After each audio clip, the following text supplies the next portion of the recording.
to spotting you. Let's read and sprout together. Yay! Our new book is available on Amazon for you to enjoy. Today's book is Whose Teeth Are These?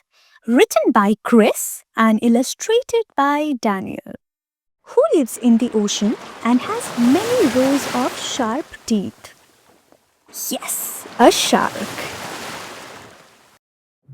Who has big teeth called tusks? A walrus. Who chews on wood and builds wooden dams?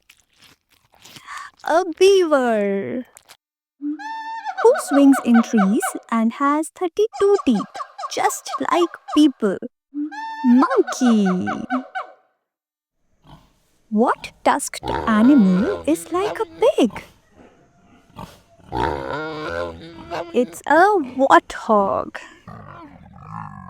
Who is the king of the jungle and has a loud roar?